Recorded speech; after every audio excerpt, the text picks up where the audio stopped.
भाई साहब क्या लफड़े चल रहे जुजुत्सु काइसेन के मांगा में। पिछले चैप्टर में केंचाकू और इस वाले चैप्टर में सुकुना। भाई लोग बिल्कुल भी टाइम वेस्ट ना करते हुए वीडियो शुरू करते हैं। तो चैप्टर की शुरुआत में हमें फ्लैशबैक सीन दिखाया जाता है जो कि चैप्टर 240 का है, जहां गोजो और सुकुना आप ही लड़ रहे और यहाँ एक कॉन्वर्सेशन चल रही होती है कि सपोज किसी तरह अगर गोजो हार जाए तो उसके होने वाले कॉन्सिक्वेंसेस को हम कैसे फेस करेंगे। ये वही कॉन्वर्सेशन है जिसमें एंजल ने सजेशन दिया होता है कि हमें केंजाकू को टेक डाउन करने के लिए यूटा और ताकाबा को भेजना चाहिए।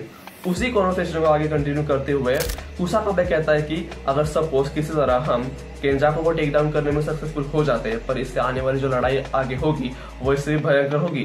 तो इस लड़ाई को सिर्फ वही लड़े जिसका मौत से डर नहीं लगता और जिसके पास RCT हो। RCT मतलब रिवर्स कर्स टेक्निक। ये सुन के अपने कामो भाई साहब कहते कि भाई लोग मेरे पास तो मेरी फैमिली है, मेरे पास मेरे बीवी बच्चे हैं, उनको सेफ रखने के लिए मैं एक कंट्री छोड़ के भाग जाता हूँ। ये सुन के जवाब देते हुए यूजी इतादोरी कहते हैं कि रिलैक्स करो भाई साहब, हम आपको लड़ाई लड़ने के लिए नहीं कह रहे, आपसे और चोसो भाई साहब से हमें जितना सीखना था हम सीख लिए। वैसे सोचने की बात है यहाँ यूजी इतादोरी कामो और चोसो से सीख क्या रहा था, क्या रिवर्स कर्स टेक्निक? भाई ये तो अब नहीं पता, पर अचानक काशिमो जवाब देते हुए कहता है कि पता नहीं कौन से नशे में था, कहता है कि टेंशन मत लो भाई लोग, मैं अकेला सब कुछ संभाल लूंगा, आई डोंट केयर सामने कोई भी है। सो इस बंदे का कॉन्फिडेंस देख रहे हो, ये बंदा वही है जो कि सुकुना के सामने 2 चैप्टर में नहीं टिक पाया था। उसको जवाब देते हुए हक्कारी कहता है कि ब्रो हम बात करें the king of curse is Ryomen Sukuna, तो we have to think about every fucking possibility. Anyways, तो बेसिकली इनका प्लान ये था कि अगर काशिमो सुकुना को डिफीट करने में नाकामयाब हो जाए तो वहां एंट्री लेगा अपना हिगुरामा और वो खोलेगा अपना डोमेन, और अगर जजमेंट सुकुना को कन्फेसिकेशन पास कर दे तो उससे सुकुना अपनी कर्स टेक्निक खो देगा, और इससे भी बेहतर अगर जजमेंट सुकुना को डेथ सेंशन पास कर दे तो उससे Higuruma might able to use his executional sword. But इसमें एक छोटा सा लूप होल है कि हिगुरामा ये डिसाइड नहीं कर सकता कि जजमेंट किस क्राइम के बेसिस पे विक्टिम को जज करेगा। अब इस मोमेंट पे शायद आप में से कुछ लोग सोच रहे होंगे कि जजमेंट सुकुना को किसी एक क्राइम के बेसिस पे जज करेगा। जबकि इन जनाब के क्राइम लिस्ट तो डेथ नोट के लाइट येगामी से भी 10 गुना बढ़ के है। बट यहाँ पे जजमेंट क्यों सुकुना को किसी एक पर्टिकुलर क्राइम के बेसिस पर उसे जज करेगा? बेसिकली किसी एक नॉर्मल कोर्ट में जज विक्टिम के सारे क्राइम के बेसिस पे उससे एक पेनल्टी पास करता है। मिसाल के तौर पर एक मर्डर के लिए 10 से 15 साल की जेल, 2 मर्डर के लिए उम्र कैद या फिर डेथ पेनल्टी, और 3 मर्डर के लिए of course death penalty. But यहाँ पे जजमेंट का हिसाब थोड़ा अलग है। वो लॉटरी की तरह किसी विक्टिम के किसी एक पर्टिकुलर क्राइम के बेसिस पे उसे जज करेगा। अब वो क्राइम बहुत बड़ा भी हो सकता है जिससे विक्टिम को डेथ पेनल्टी मिल जाए, या फिर एक बहुत ही छोटा सा क्राइम हो जिसपे उसे डेथ पेनल्टी ना मिले। बट याद रखना, सुकुना को डिफीट करने के लिए जजमेंट को सुकुना को डेथ सेंशन ही पास करना होगा। ये बात भी याद रखना कि अगर जजमेंट ने सुकुना को कन्फेसिकेशन दे दिया तो उससे सुकुना कौन सी कर्स टेक्निक इस्तेमाल नहीं कर पाएगा, क्योंकि इस मोमेंट पे सुकुना के पास 2 कर्स टेक्निक है, एक अपनी खुद की और दूसरी मेगुमी फुशोगुरो की टेंशारो टेक्निक, और दोनों ही कर्स टेक्निक अपने अपने टॉप पर है। यूं ही नहीं, इन जनाब को द किंग ऑफ कर्सेस कहता है।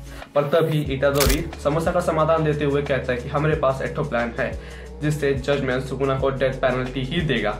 तो प्लान क्या है? इसके लिए मुझे अपनी छोटी उंगली पकड़ के कलिंगन की पतली गलियों में ले जाना पड़ेगा। याद है जब हिगुरामा और यूजी लड़ रहे थे और तभी हिगुरामा ने डेडली सेंटेंसिंग का इस्तेमाल करके यूजी को कटघरे में खड़ा कर दिया और उस पर आरोप लगा कि उसने शिबुया में काफी लोगों को मार दिया। बट बेसिकली सुकुना ने यूजी की बॉडी को टेक ओवर कर रखा था और उसे सब कांड करवा रहा था, और तब का ट्रायल अब भी बाकी है। वैसे मान गए यूजी भैया, आपका भी क्या प्लान है? बैक टू द रियलिटी, जहाँ सब सुकुना से लड़ रहे होते हैं और यहाँ अपनी में सुकुना के खिलाफ कौवा फेंक के मारती है। पता नहीं कैसे सुकुना फिर भी इतने खतरनाक हमले से बच जाता है, बट पीछे से हिगुरामा थॉर का हैमर लाके सुकुना पे वार कर देता है। बट सुकुना वेरी क्लेवरली इस हमले से डॉज करके बच जाता है। बट तभी हिगुरामा का हैमर जमीन पे लग के उस जमीन के चीथड़े उड़ जाते हैं, और फिर अपने यूजी भाई साहब उन्हीं चित्रों का इस्तेमाल करके सुकुना पे फिर से वार करता है, बट सुकुना फिर भी बच जाता है।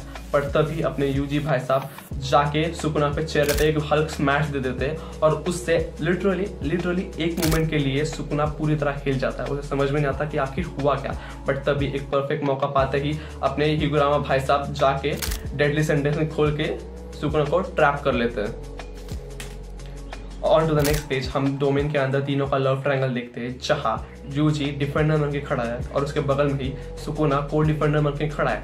और सवाल पूछते हुए जजमेंट कहता है कि तुम ही हो जिसने वो मास मर्डर किया था।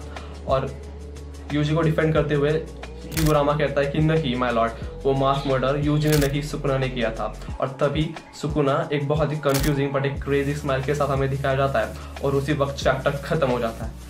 आई एम सॉरी बट आपको तामिस कर लिए गर्लफ्रेंड जैसे गर्म करके ठंडा करने वाली आदत तुम छोड़ दो, क्योंकि अब जुजुत्सु काइसेन का अगला चैप्टर एक हफ्ते का ब्रेक लेके उसके अगले हफ्ते में देखने मिलेगा, मतलब 2 हफ्ते रुकना पड़ेगा। अब तुम्हें बताओ जिस क्लिफ हैंगर पे इन्होंने हमें छोड़ा है अब कैसे जिएंगे। खैर अब क्या ही कर सकते हैं, इस वीडियो को ये रैप अप करते हैं। अगर वीडियो अच्छी लगे तो लाइक करना, और हाँ कल एनिमल मूवी रिलीज होने वाली है और उसमें उनका रिव्यू आपको इस चैनल पर देखने मिल जाएगा, तो उसके लिए कोई वीडियो मिस ना हो जाए तो उसके लिए please subscribe the channel. Until then, stay tuned, stay good. I'll see you on the next one.